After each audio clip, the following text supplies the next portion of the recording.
Ed and Anya, and Hello. And this is Wild Take episode 6. We're just recording in our little makeshift studio under a drying rack covered with duvets. You might actually hear some noises coming from around. One of them is the bubbling of my wild fermented brew just in the corner. What kind of? This one is actually a nettle wine. So hopefully we'll have some nettle wine by next. Let's just listen for a moment. See if you can hear it bubbling. That was there. I don't know if that will come through on the tape. But anyway, it's been a long time since we recorded something. It doesn't mean that we've been sitting around. We've been very busy actually, searching for more nests and. Which did involve quite a lot of sitting around. Yes, but busy sitting around. But very busy sitting around. Lots of walking, searching, reading. So we are kind of in the final preparations before the exciting time, really. So we're going to talk about it today. Yeah. But before we talk about the progress on the sort of nest part, we'd like to mention that some people got in touch with us, like Ruby and Ellie recently, and they had a question which they posted on Facebook. And Ed is going to read it. Okay. It's a very interesting, very important question. Okay. Ellie says, oh my gosh, Ruby and I have been listening to episodes back to back all afternoon. We are hooked. Most exciting series ever. What is going to happen next? 3 exclamation marks. More info on why you would take a wild chick and why this might be okay, please. Would it not be better with its mama? I guess the first thing I want to say is that I know that I really feel how weird and unusual a thing it is to be doing. It's not something which is in people's normal lives, this idea of taking a chick from the nest. And we also, well, I don't know, not necessarily speaking for you, Anya, but I've grown up in a place where a culture where, there's this whole idea about nature protection and conservation. And I grew up in a generation that had completely couldn't even understand why, for example, you'd want to take eggs from a nest. So egg collecting is, completely socially rejected, and criminalized, rightly. So there's a fact here that you're going and you're intervening at a stage of life with birds which is not a common thing to do. We might come across injured birds, we might find injured young birds, and we might try and rehabilitate them. But to actually go and choose to take one for the purposes of of hunting, of having the pleasure of watching it fly, is it justified? And how do you justify it to yourself in a way?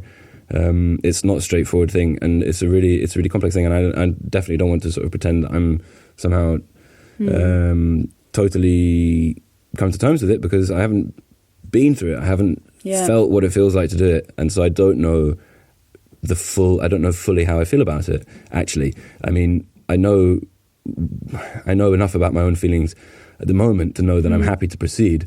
But actually, we're in a situation now where we're getting to a point where we know about nests with females on, and the next step is to go up. One of us to actually go up to the nest and reach into the nest, and there's these lovely little chicks there, and we make a decision to take one out of there. And it would be really odd if we didn't feel some hesitation. It would be odd if we didn't feel the need to kind of make sure that what we felt we were doing was okay. And so I'm really glad that Ellie asked that, because it, in a way, it'd be sort of, with the momentum of everything, it would be easy for us to not think that, to not remember that there's probably people listening to this who are a bit kind of bemused. Why on earth did you want to do this? We talked about in previous episodes, we did talk about why we chose a sparrowhawk, and we talked about the idea that, especially because it's a native bird, that it's living in the countryside around here anyway, and fitting into the ecosystem of the place where we are. And the attraction of hunting with a native hawk would be that you're sort of involved in that process in some way. You're up close and able to watch it and witness it, and so that's the sort of the attraction. Like, why would you want to do it? Well, that's part of the reason why. You said it really beautifully, actually. It's the attraction of kind of connecting, not just being the observer, looking at the sparrowhawk hunting from far away, but actually being involved and being a partner. Because falconry is about partnerships. It's not about sort of enslaving a bird and making it your, do what you want at all. It's about showing the bird that there is a really good benefits for being a partner with yourself, and that's the only way that falconry works, really. And I think that's the kind of like, not like a friendship, but partnership. And that's the thing that's really exciting. It's a really attractive idea for us, I think. But there's obviously ethical considerations of taking a chick. Yeah, and of course, the first reaction might be to say, well, if it's illegal in all these countries, then there must be a reason for that, and surely, it's a bit, maybe Ireland's a bit backward, in still allowing this outdated way. But actually, I think I did say this, and I mentioned it in passing in the reply to the Facebook post that Ellie made. Just that there are lots of ways to acquire a bird for falconry. Well, there are a few ways to acquire a bird for falconry, right? There are captive bred birds, and you can buy, or you can be given one of them, right? Mm-hmm. Or you can take a wild bird either as at different stages of maturity, right down to taking a chick from the nest, and there are, I think, really, really good arguments to say that that wild take is a really, really sustainable and beneficial way of providing birds for falconry, and that's got a lot to do with the natural lives of wild birds of prey, because their survival rate is very, very low. So if you have a nest of 4 chicks, maybe 1, maybe 2 of them are going to live long enough, but more likely one of them is going to live long enough to breed. So there's a very high mortality rate in the first year or 2. No, even in the first few months. They start hunting by 7 weeks. And if they're not good enough, then they leave starve. the nest. That's it. It's not like parents take care of them for years. No. But there's no getting around the fact that the life of a falconry bird is very different. The life of this chick, that if we take this chick, will be very different from its brothers and sisters. It may have a better survival rate. And it would be easier. It would be easy in terms of like it wouldn't face starvation, because it would be provided with fresh food and water every day whenever it's unsuccessful. Yeah. So that's easier life. Yeah. And it actually shows in the lifespan, Yeah. 2-3 times longer. Yeah. But it would be very different in terms of... Yeah, there's no doubt that it's a different life. And so that's where you're sort of, maybe the concern comes in, that would it not be better off? And I just think it's really, it's not straightforward to answer yes or no. Like, I don't think it's fair to say, this is my feelings, I don't think it's fair to say, oh yeah, like this one life is better than the others. I think that the life of falconry birds can be, if you're good and you do things well and properly, it can be an absolutely brilliant life for them. And I don't think it's definitely different from a wildlife, that's for sure. But of course, parents, they're equipped to like deal with changes as well. Like you said something about crows taking eggs from the nest, or chicks, chicks even, so they're able to cope with those kind of changes. Yeah, I think they are. I think they are. I think it's part of life for a bird of prey to deal with that kind of those losses, because I think they must be equipped to deal with it, because you see in a way that they get on with it, and I think it's also, it's difficult to try to imagine what the world must be like for these birds of prey, Yeah. But I don't think they're the same as us. I don't think they're the same as us. I think there are lots of important differences, and understanding, and that's in some ways what makes falconry hard, because on many occasions, I think people's mistakes, certainly my mistakes, have been to not truly be seeing the situation from the bird's point of view. And if you're able to do that, it's the success of being able the test of success of being able to do that is whether the relationship works, whether the bird's happy to be with you and happy to fly with you. So I think it's a hard mental trick to pull off, not just a mental trick to pull off, but to consistently kind of think in that way, to see things from the bird's perspective. But it's important to do it in this question as well that Ellie and Ruby are asking. The bird has these very specific material needs when it's young. It needs food and warmth and protection, and those things we can provide. And actually, I wanted to say something about like taking the chick as well. We're not going to be taking it when it's we're going to be taking it when it's really young as well. So there's a particular time when birds are not fearful of anything. And it's usually between sort of day 0 and day 12, 15, when they're still completely relaxed. So if you reach out into the nest and pick up a chick, she's not going to be stressed. She's not going to feel the fear of you. She's not going to be screaming or trying to escape and avoid your hand, you know. It's completely natural for all the birds to have that. And there's a particular thing called the fear response that actually just literally kicks in at a particular time. With some birds it could be like 12 days, some of them could be 15. And at that point it's very difficult to take a chick because they will be quite fearful. So we're trying to aim to take a chick at that window when they are relaxed. And like my colleague was describing it the other day, saying like you reach into the nest and they're all like, hello, it's okay, mum is away, but she'll be back soon.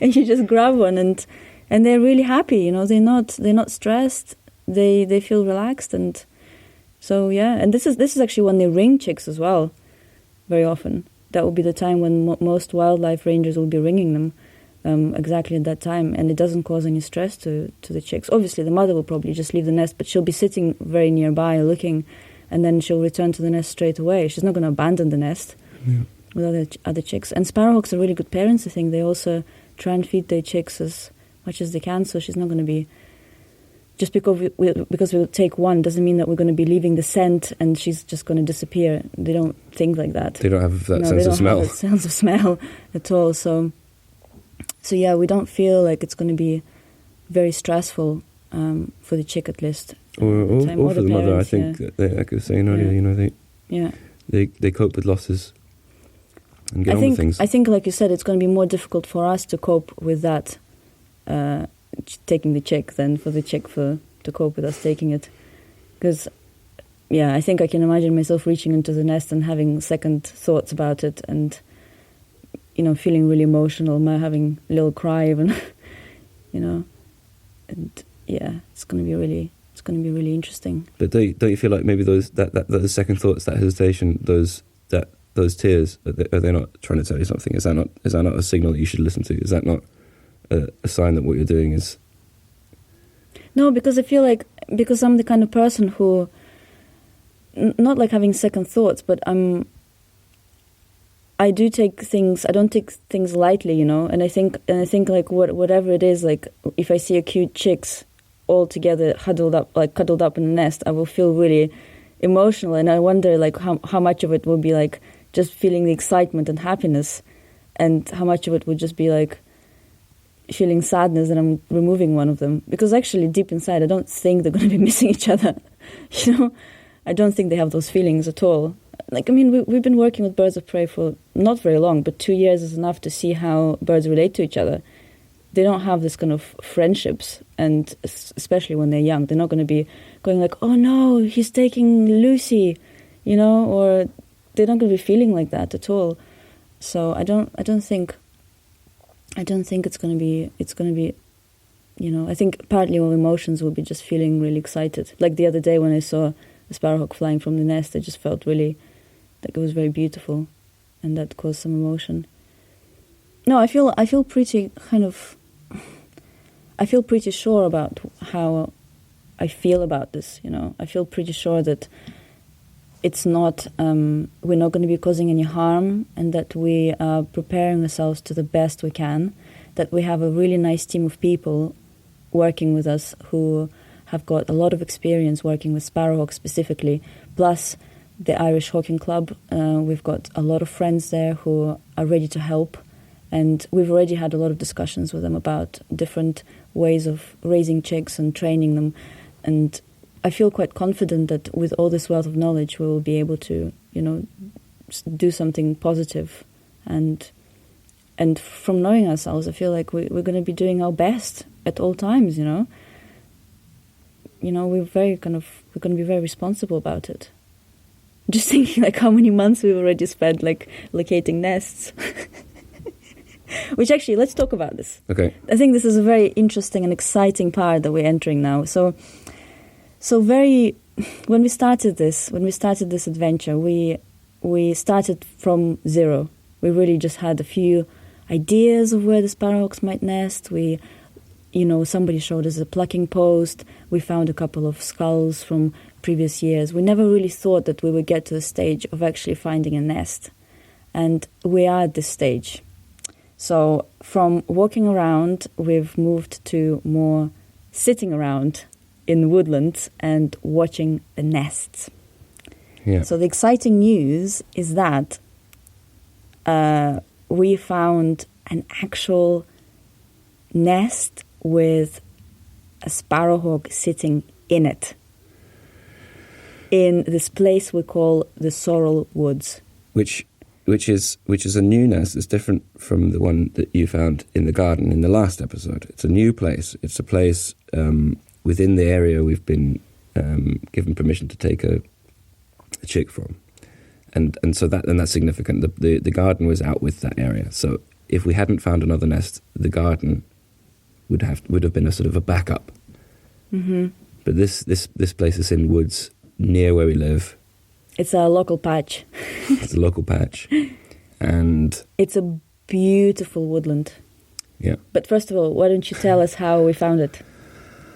Can you remember? Yeah, absolutely. Yeah. So we were cycling on our way to look at another area. We were just cycling on a path, and really early in the morning, actually.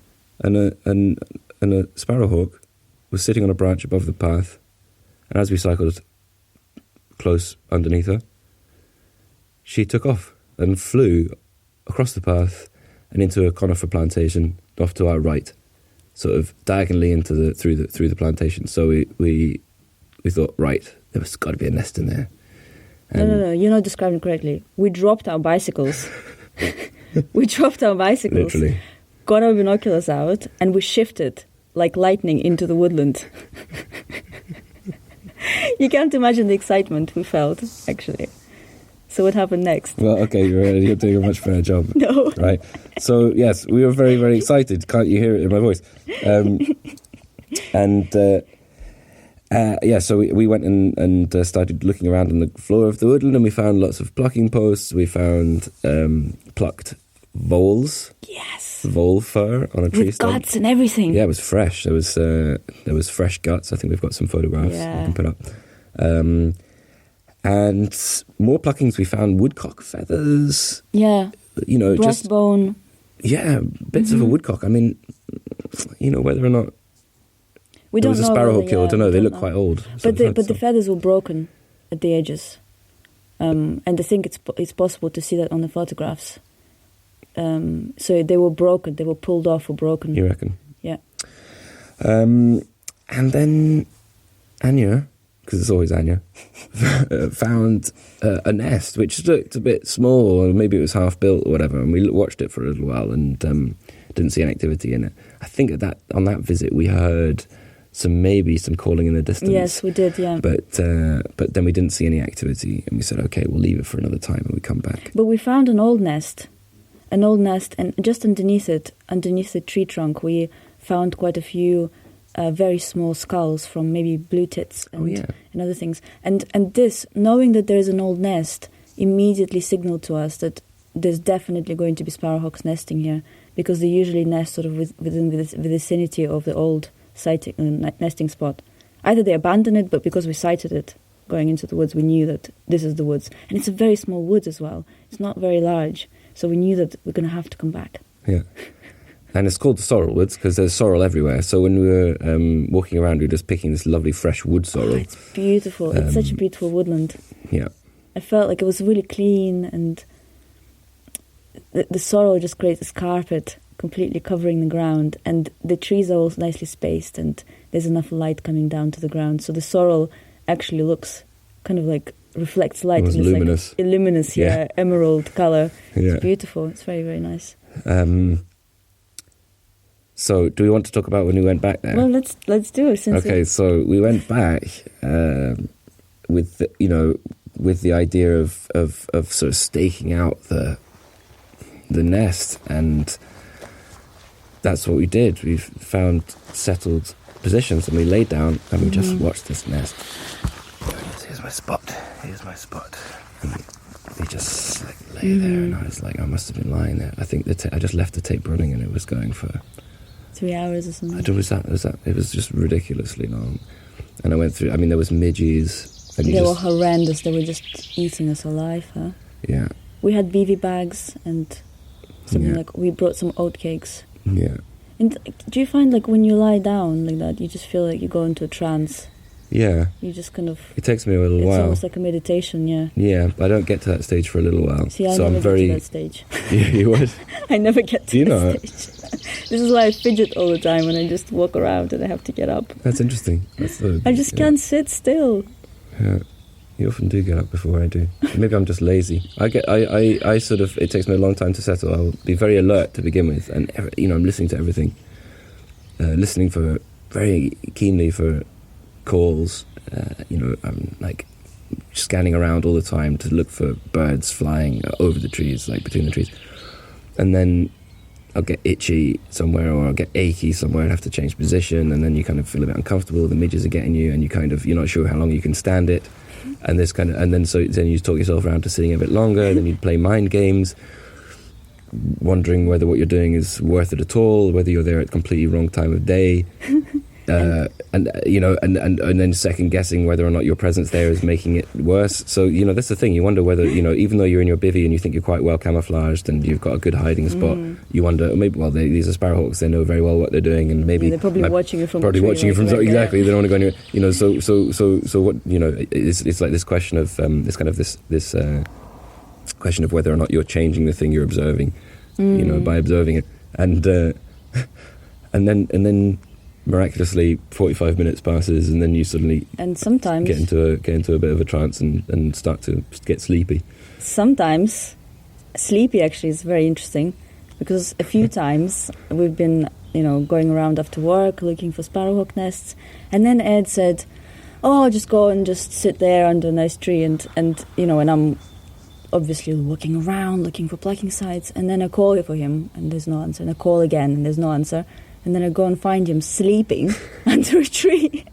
And this happened on multiple occasions. I was like, you're supposed to be staking out. Yeah. Stakeout's hard. I know, and you thought you're just hard. like lying down on the grass, completely camouflaged against the tree trunk. Yeah. Yeah, it's really fun. But anyway, so you were basically going into a trance, and I was fidgeting. I'd reached the lullaby stage where all the lovely, wonderful sounds of the bird song around you have ceased to be informational things and have become a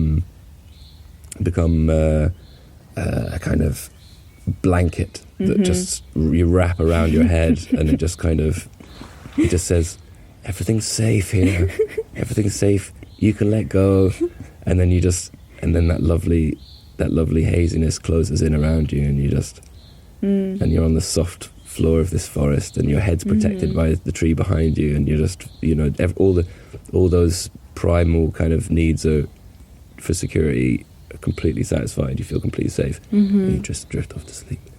And I think a lot of us, like, when obviously if there was no reason for us to sit and look at the nest, we would not be sitting in the woods like this for a long time.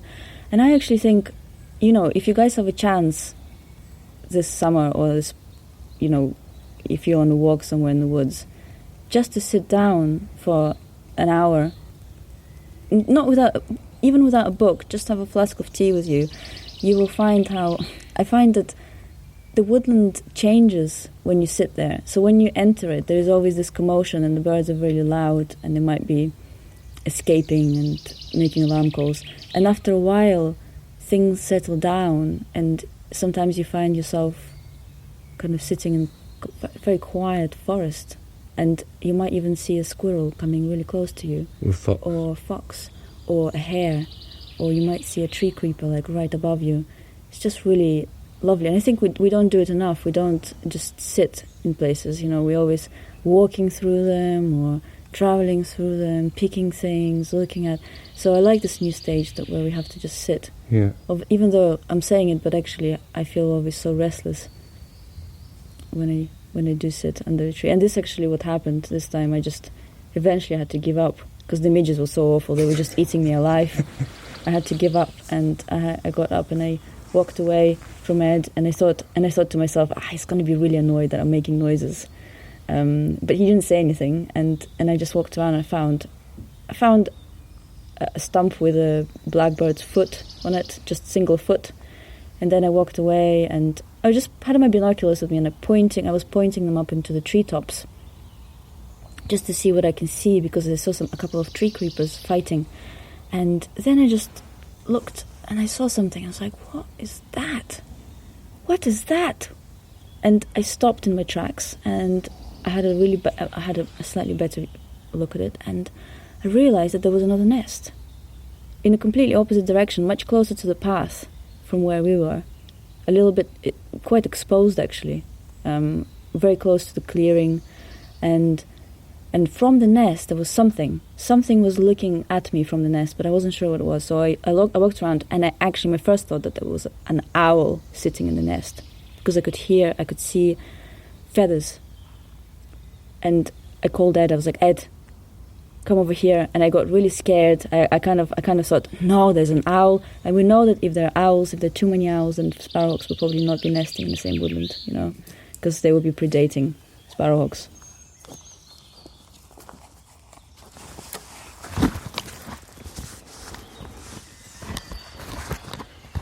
We're going over to see Anya. She just called me. She reckons she's found another nest. She said come over because she doesn't know what she's looking at. He arrived, and we just kind of shifted positions just ever so slightly, and it dawned on me that what I was looking at wasn't an owl.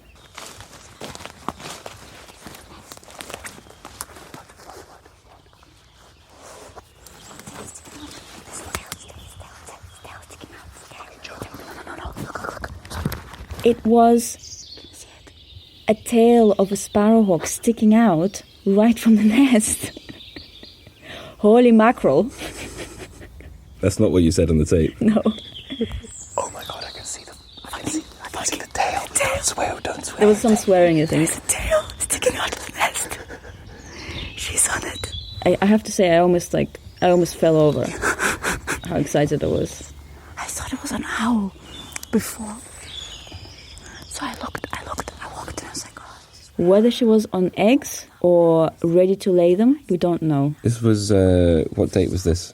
It was the 11th. It was the 11th of May. It was a week 11th ago. of May, yeah. This is ridiculous. From recording this She today. didn't move from the nest, even though we were walking right underneath it. For a while, she just sat there.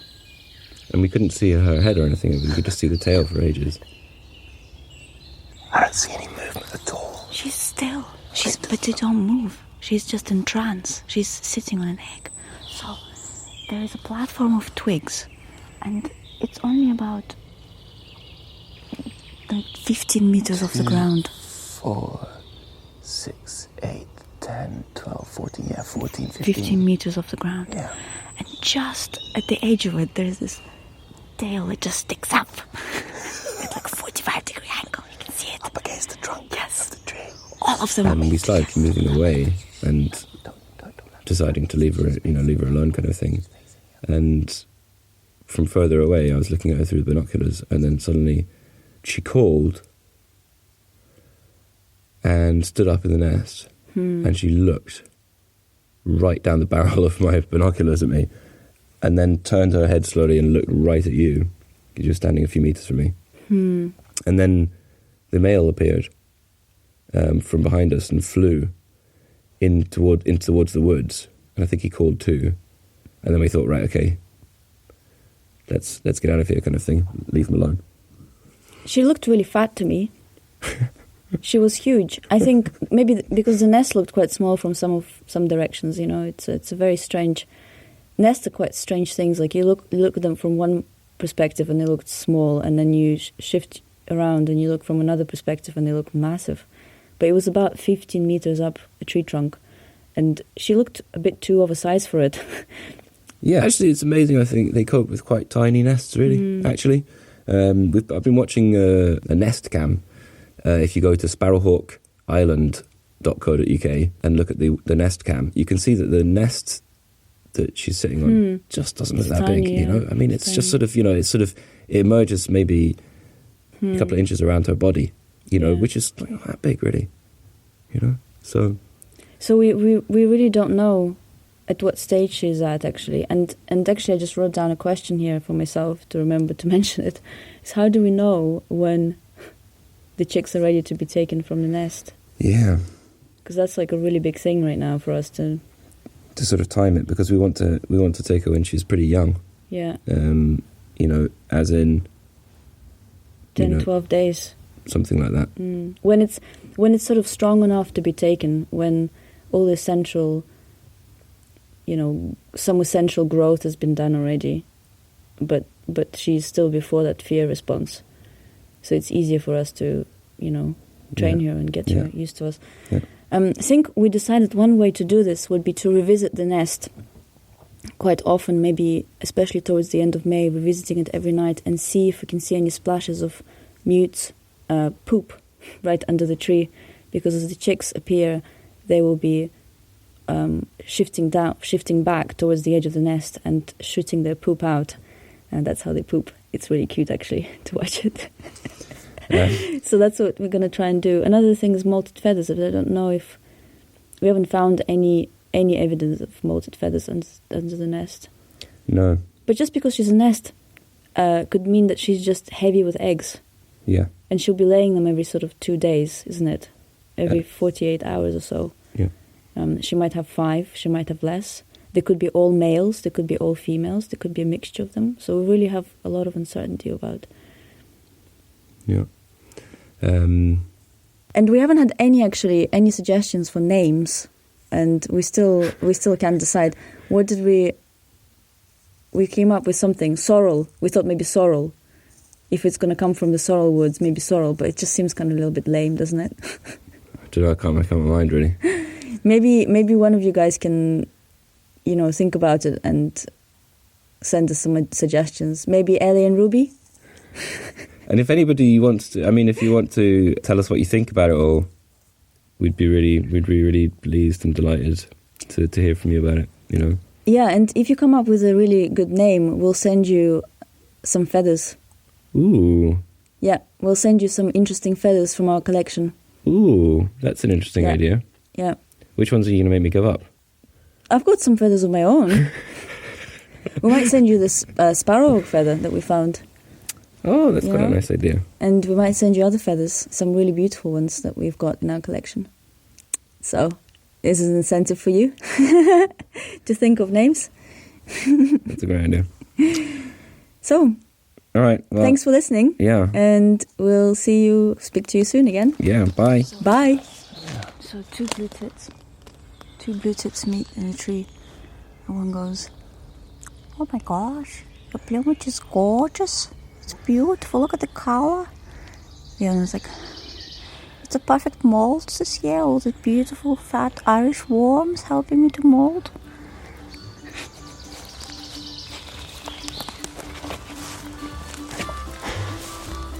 Is that the end of the story? Yeah.